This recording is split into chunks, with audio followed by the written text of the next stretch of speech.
a normal day. The word normal is interesting in itself when it came to my father in the morning.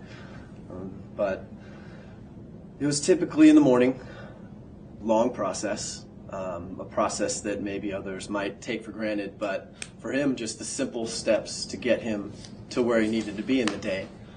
Generally, we're talking about 4 hours, maybe 4 to 5 hours. And after experiencing it for so long, it's a simple process, but that's because you get into the routine of being with him every day. But it's first thing, he loved to have tea, so he would, the attendant would come over probably around 6 o'clock, 6:30, and then there was always the demand for tea, green tea, chamomile, Earl Grey. And he would always sit there, drink the tea. He had an iron lung, so he laid down, and then he had a pillow underneath him, and the tea would be placed on the pillow, and then there would be a Flexi straw coming up. Father loved Flexi straws. Couldn't do without him. That made a big difference on getting to his mouth when he's lying down in the iron lung. So that was the breakfast part. It would vary on special attendants. Each attendant had a different cuisine that they would bring in for my dad. My dad loved food. That was one of his passions. So one attendant might have potato pancakes, another attendant might be a vegetarian, whatever it was.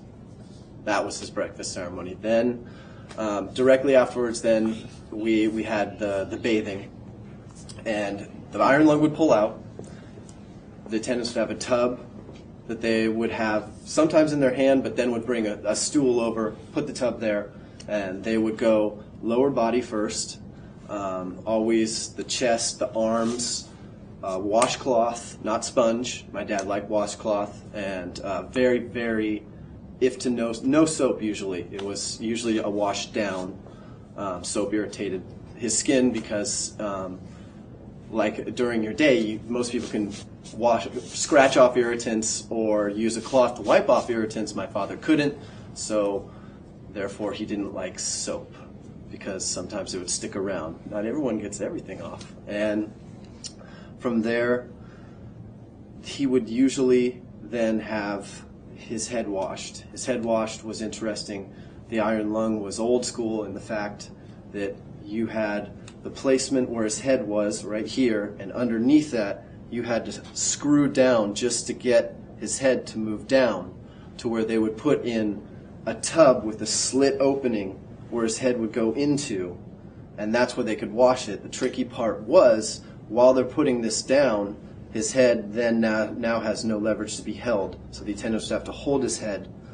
It would slowly go down, and then with sometimes amazing balancing act, my dad's neck in one hand and the tub, place it underneath, then they wash his hair. And for going to the bathroom, it might occur, a couple of different times, but my father had a bedpan. That was placed under him. He was lying down in the iron lung, or he also had the same thing to pee into, and that would just go, right between his legs. Seemed pretty simple to me, just seemed like an average routine. And then I always liked the process of getting him from the iron lung, one huge piece of metal, into his wheelchair, another 700-pound piece. And he had this crane, 3 wheels, tripod crane, that basically you pump like you're lifting a car up, like you're changing a tire. The crane came over his body. If this is his body in the iron lung, the crane came over his body and attached to 4 different areas, and then was pumped up and lifted. And then the sensitive part was wheeling it out, and then wheeling it back, and then turning it around in the room, and then getting it over to the chair, which he had had for, when I came into focus, like 15 years already. So the chair had little niches that everyone has. You sleep in a bed long enough, you have a little groove. My dad had his groove in the chair, so there was always a difficulty in finding that right spot to put him in, because there wasn't a lot of comfortability with him going down, then up, then down, then up. You wanted to get it right the first time, so that when he lowered into his chair, everything was set. After that, there was the neck brace, because he had a corset, and a neck brace would go in down right here and here. It had a little V metal that came up into the corset, which was specifically designed for my father, for his head. He liked an opening here on the corset because he liked to move his head when he was talking or riding his chair or something. So there was this open end on the left-hand side, and then the corset was wider on this side. I think that's because when he moved his chair, his left side of his body moved more, so he needed more leverage in his ears. He didn't want his ears rubbing against that part.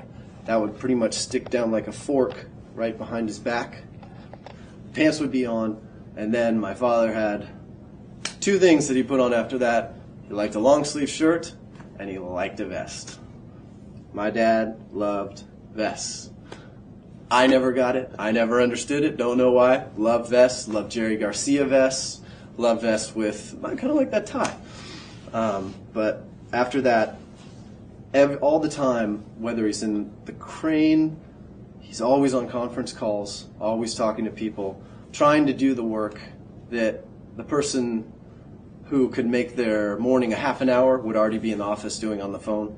So communicating with Janice Hagen, his secretary at WID, doing scheduling, conference calling, just the regular normal stuff that everyone does, only he's doing it while an attendant, someone he worked with, was helping him to his morning.